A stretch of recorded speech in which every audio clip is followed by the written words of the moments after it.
Rashad, my friend, you have been working for years now to tackle the disinformation and misinformation that's been propagated all over social media and to really hold social media companies accountable for how they monitor and regulate the hate that is spewed on those platforms. Well, I want to start off with you just kind of sharing us how this has been so detrimental to and damaging to the Black community in particular. Well, the kind of space of misinformation and disinformation, it's not just that it's targeted against Black communities, right? Misinformation, disinformation about health that leads people to make bad decisions. Misinformation and disinformation about voting access that could prevent us from being able to cast a vote. But it's also the misinformation and disinformation about our community, the big lies that lead to all sorts of policies that put our communities in harm's way. And a lot of people may say, well, people should educate themselves, or people should, read the fine print. But actually, what we're in is a system with deep incentive structures, where information is amplified and pushed by platforms, where there's a profit incentive on the back end. And so it's not simply about sort of pieces of information that one could sort of read and determine and research. It is about people being surrounded by a whole set of disinformation and misinformation, ideas and things that are not actually facts that put all of us in harm's way, and the sort of profit motive behind it. I don't want anyone to think that misinformation and disinformation is new, right? There's been lies about the Black community from the very beginning of this country, lies about our intelligence, lies about our humanities, lies about our work that has led to all sorts of policies.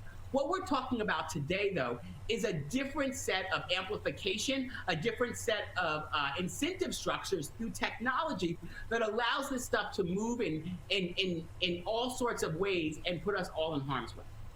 I want you to talk a little bit more about that incentive structure, because now there's a Facebook whistleblower who was on Capitol Hill testifying that Facebook pretty much at all costs is going to do what it can do to preserve its own profit margins without regard to the way that it is frankly harming our public discourse and, inadvertently, I guess, doing harm to communities. So break down for us, this idea that Color of Change's strategy, frankly, is about trying to get at those incentive structures that allow for this to happen. Talk to us about that.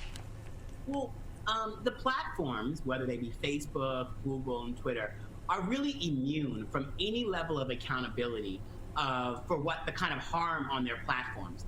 They've gone into court and argued that they are not accountable to civil rights law because of sort of different policies, something called Section 230 of the Communications Decency Act, which allows these platforms to have some immunity for what's on their platform. Some of that actually allows for these platforms to operate. And so don't get me wrong, Section 230 isn't all bad. But the blanket level of immunity, what it does is it creates an environment where the platforms don't take accountability for any of the harm or damage on their platforms, and they're not incentivized to remove things, to stop things from moving that sort of create lots of harm because it's making them profit. And the thing that I think people should know is that a self-regulated company is an unregulated company. And this happens all across any industry. So it's not just about technology platforms. Imagine, right, if our car companies didn't have regulations, safety regulations. Do you think all of them would keep to the right standards and make sure the seatbelts worked, that things were checked out with the engines before it went to market? Or would the sort of kind of capitalist notions of speed move things to the market sometimes before they were fully safe because the ends might justify the means? Imagine if we didn't have infrastructure and accountability on the food on our shelves. Would we always trust the milk or always trust the meat?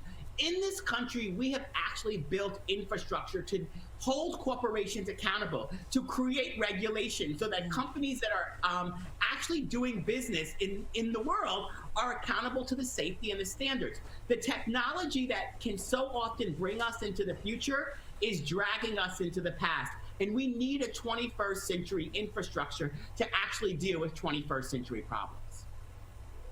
So how do we get to that point, though? Because I keep hearing these analogies, for example, that the Ma Bell got broken up, right? And you know, there got to a point where the telephone company had a monopoly, and so they got busted and broken up, and there's a lot of regulations around communications that they have to adhere to now.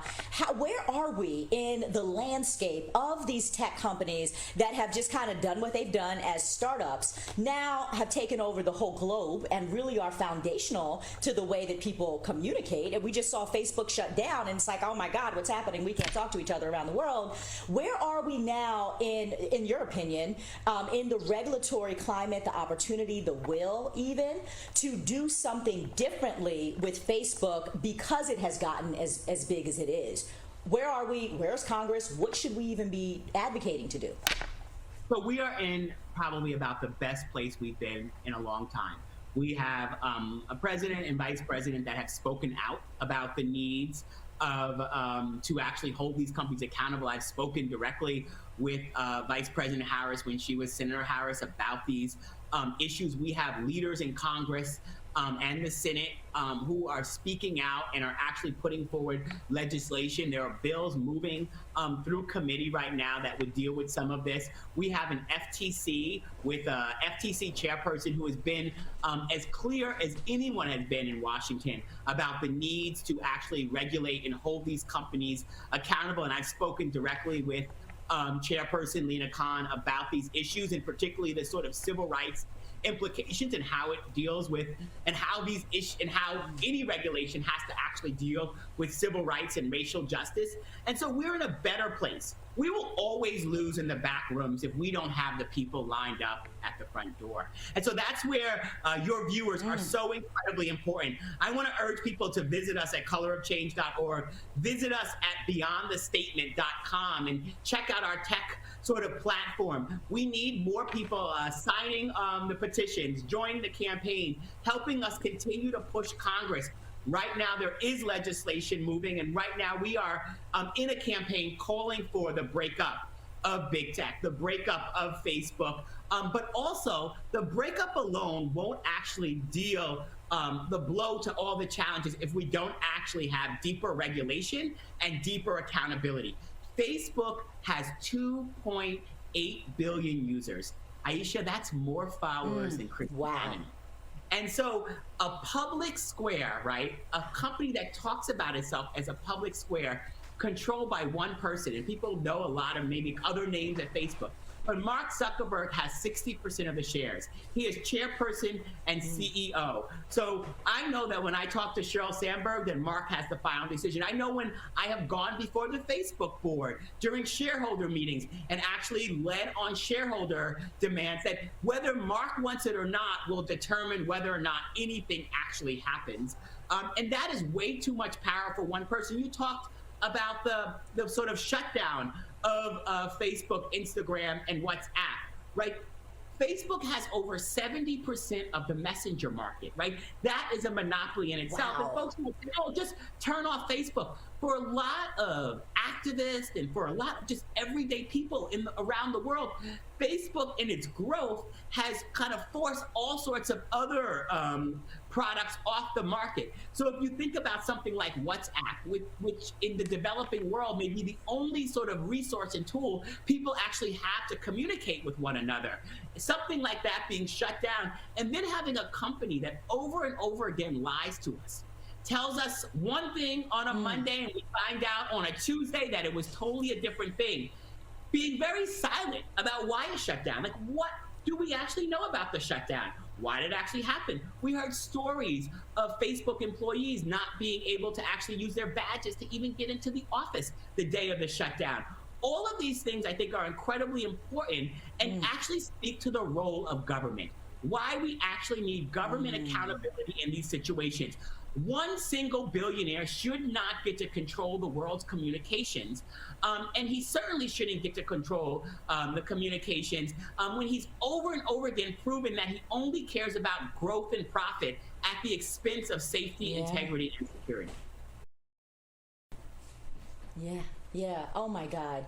Rashad, first of all, I want to say thank you so much for doing this work and educating us all about the broad consequence, certainly for the country and globally, of having this kind of monopoly. Because I know some of this conversation often just stops at, oh, white nationalism is on the rise on Facebook. But it's so much bigger than that and should matter to all of us in this country and around the world why this, and certainly Mark Zuckerberg being in charge and pulling the strings, is such a problem. You are doing all of this public education, building these campaigns, this advocacy on Capitol Hill. You mentioned the fact that, we've got more members perhaps than ever before who are willing to take a stand on this. But the truth is that when you got a billionaire, right, and his company, they're clearly spending money and have resources and foot soldiers that are marching too up on the hill. So just illuminate for us what we're up against and the lobbying that's happening that may or may not be sinister or nefarious that we also need to be mindful of as we're fighting back and fighting against Facebook. As you mentioned, Aisha, and first of all, thank you for uplifting this story and bringing it to your viewers, and congratulations on this incredible platform you have here. What I know is this. We've been doing this for years. And a couple of years ago, we found out just from the New York Times, as they printed the story, that as we had been at the table with Facebook, trying to negotiate around civil rights issues, trying to deal with them as they were allowing their platform to be used to run ads to, for jobs where you could run them just to white people, or to run housing where you could exclude black people from that, or exclude women from certain jobs. In the ways in which the algorithms work, in the ways in which you were targeting those ads, we were in negotiation, we were fighting, we were pushing them to adopt civil rights. I was hearing from the leaders that we care about these issues. The New York Times exposed that Facebook had hired a firm to both investigate and attack us, to build a sort of public campaign against my organization and put me and my colleagues in harm's way in the process. They were using anti-Semitic and anti-Black tropes, trying to claim that we were puppets of funders, not that we were speaking to the very real concerns on the platform, real world harms that we saw on January 6th, because we knew this was coming. In the conversations I was having with Mark and Cheryl, I told them this. They hired a PR firm. So this is what we're up against. We're up against a company that, despite what they say, they will use anything and everything in their arsenal to keep power, to make money, because they actually don't care about you. They don't care about your families, and they don't care about your communities. The only way that we can actually protect ourselves is to actually build the power to get regulation in place. And they will buy off politicians if they can. They will put up roadblocks. But what I believe as a racial justice leader, and why I stay optimistic, is that the people organized and focused can win. They have the money, but we have the people. And I believe that the people will win, but that means that we have to continue to fight. We have to continue to raise our voices, and we have to continue to make those in power recognize what we will accept and what we won't accept in terms of holding this powerful communications platform accountable. Power to the people. Rashad Robinson, president of Color of Change, thank you so much for fighting on behalf of all of us and for your work. Appreciate you.